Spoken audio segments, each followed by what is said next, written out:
திருப்பதி ஏழுமலையான் கோவில் பிரம்மோற்சவ விழா கோலாகலம். 7வது நாளான இன்று சூரிய பிரபை வாகனத்தில் மலையப்ப சுவாமி வீதி உலா.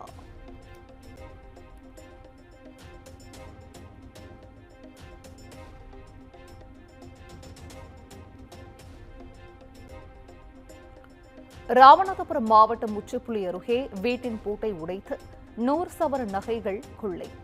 மீனவர் வீட்டில் கைவரிசை காட்டி தப்பிய கொள்ளையர்களை தேடும் போலீசார்.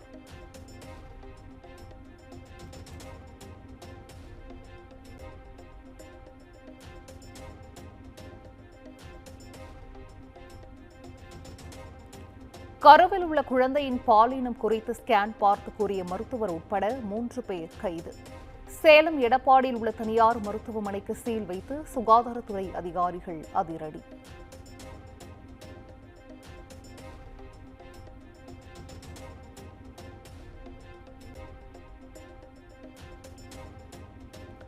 புதுச்சேரியில் வீட்டின் அருகே பாஜக பிரமுகர் வெட்டி படுகொலை. தலைமறைவான அதிமுக பிரமுகர் உட்பட 5 பேருக்கு போலீசார் வலை.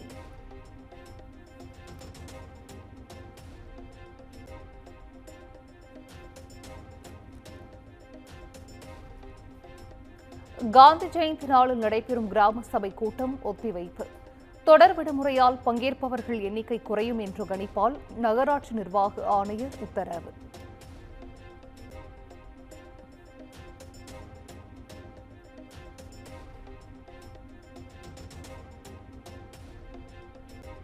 வங்கக்கடலில் நாளை உருவாகிறது புதிய காற்றழுத்த தாழ்வு பகுதி. தமிழகத்தில் ஒரு சில இடங்களில் அக்டோபர் 5 வரை மிதமான மழை தொடரும் என வானிலை மையம் தகவல்.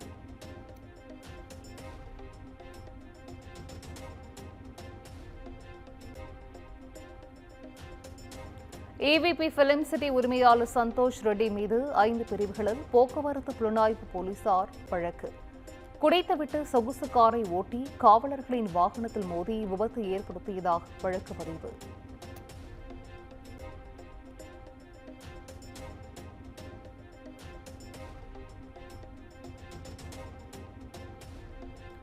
கரூர் துயர் சம்பவம் தொடர்பாக தாவேகவின் நகர பொறுப்பாளர் பவுன்ராஜ் கைது. மாவட்ட செயலாளர் மதியழகன் தங்குவதற்கு அடைக்கலம் கொடுத்ததாக போலீசார் நடவடிக்கை.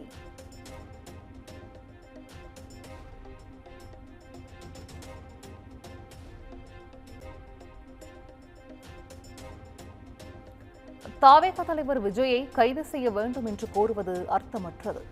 கரூர் விவகாரத்தில் விடுதலை சிறுத்தைகள் கட்சித் தலைவர் திருமாவளவன் கருத்து.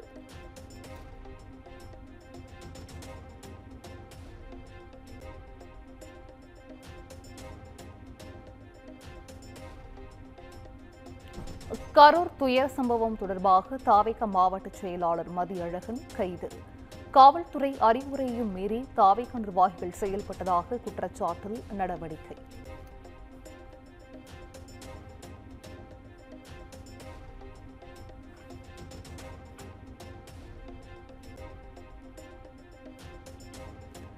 கரூர் துயர சம்பவத்தில் தாவேக பொதுச் செயலாளர் என் ஆனந்தை கைது செய்ய போலீசார் திட்டம்.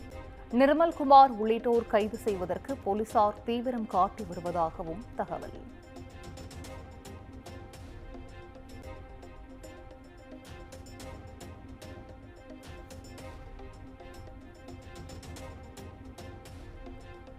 தாவேக தலைவர் விஜய் கரூர் செல்ல இருப்பதாக தகவல். பட்டினம்பாக்கம் இல்லத்தில் ஆலோசனை நடத்திய பின் முடிவு.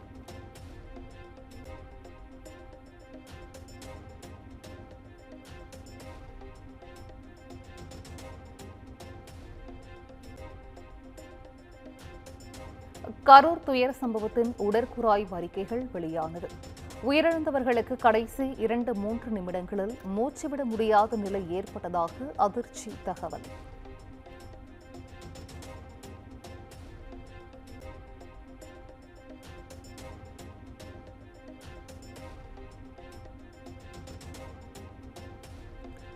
கரூர் துயர சம்பவத்தில் மூச்சு திணறலால் மருத்துவமனைக்கு அழைத்து வரும் வழியிலேயே பலர் உயிரிழப்பு.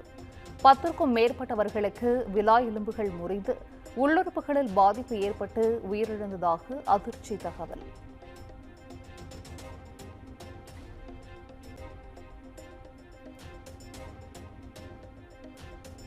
கரூர் துயர சம்பவத்தில் எதிர்க்கட்சிகள் யாரும் இதுவரை எந்த அரசியலும் செய்யவில்லை. முதலமைச்சரின் வீடியோதான் பல அரசியல் சந்தேகங்களை ஏற்படுத்துகிறது என்றும் எடப்பாடி பழனிசாமி கேள்வி.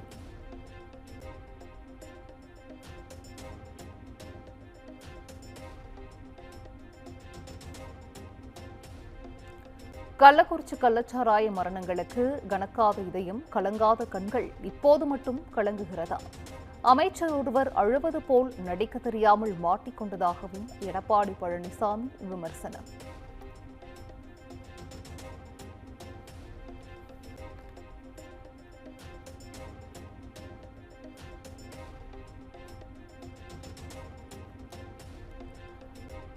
கரூர் துயர சம்பவம் தொடர்பாக 25 பேர் மீது வழக்குப் பதிவு.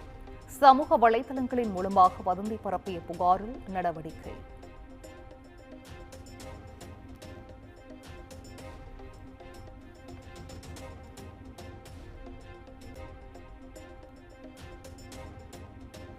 கரூரில் விஜய் பரப்புரை கூட்ட நெரிசலில் காயமடைந்து 110 பேரில் 51 பேர் பூரண குணமடைந்தனர். 59 பேரில் 51 பேருக்கு உயர் சிகிச்சை அளிக்கப்பட்டு வருவதாக ஆட்சியர் தங்கவேல் விளக்கம்.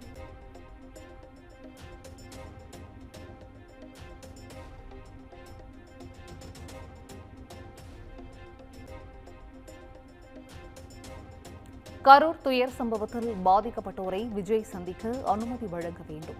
உயர்நீதிமன்ற மதுரை அமர்வில் தாவேக சார்பில் மனு.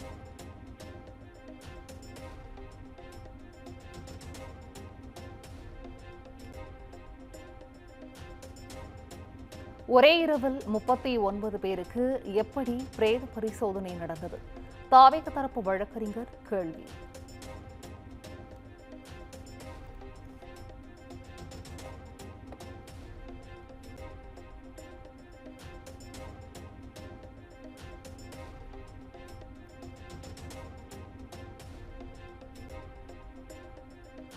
தாவேக கூட்டத்தில் ஆம்புலன்ஸ் வாகனத்தை தாக்கியவர்கள் மீது வழக்கு பதிவு.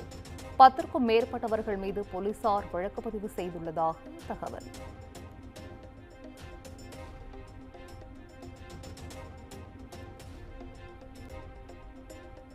கரூர் துயர சம்பவத்தில் யாரையும் குறை கூற விரும்பவில்லை என மத்திய நிதியமைச்சர் நிர்மலா சீதாராமன் பேட்டி. பாதிக்கப்பட்ட மக்கள் அனைவரும் ஏழைகள், ஆறுதல் கூட சொல்ல முடியாத நிலையில் இருப்பதாக வேதனை.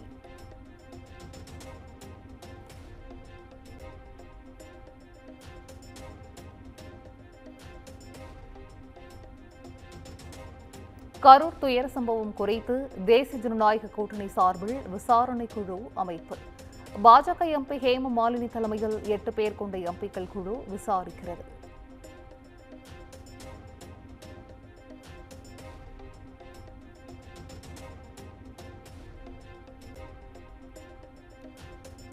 கம்போடியாவிலிருந்து சென்னைக்கு கடத்தி வரப்பட்ட 35 கோடி ரூபாய் மதிப்பிலான கொக்கைன் பறிமுதல். சர்வதேச கடத்தல் கும்பலை சேர்ந்த இளைஞர் கைதான நிலையில் 2 வலைவீச்சு.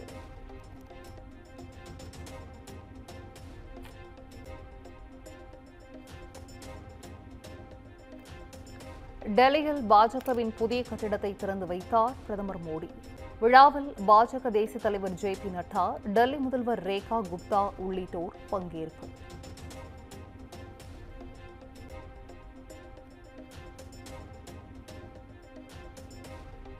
வணிகர்கள் இந்திய தயாரிப்பு பொருட்கள் குறித்த அறிவிப்பு பலகை இருப்பதை உறுதி செய்ய வேண்டும். வெளிநாட்டு பொருட்களை சார்ந்திருப்பது குறையும் போது நாட்டிற்கு நல்லது என்றும் பிரதமர் மோடி பேச்சு.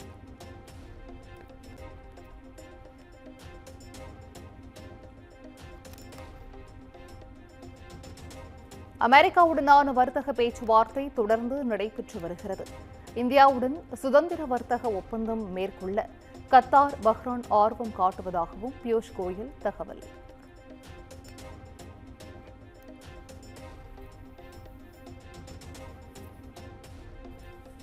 அமெரிக்க அதிபர் டிரம்ப், இஸ்ரேல் பிரதமர் பெஞ்சமின் நெதன்யாகு இடையே பேச்சுவார்த்தை. டிரம்பின் 20 நிபந்தனைகளை நெதன்யாகு ஏற்றதால் காசாவில் விரைவில் போர் நிறுத்தம் வரும் என எதிர்பார்ப்பு.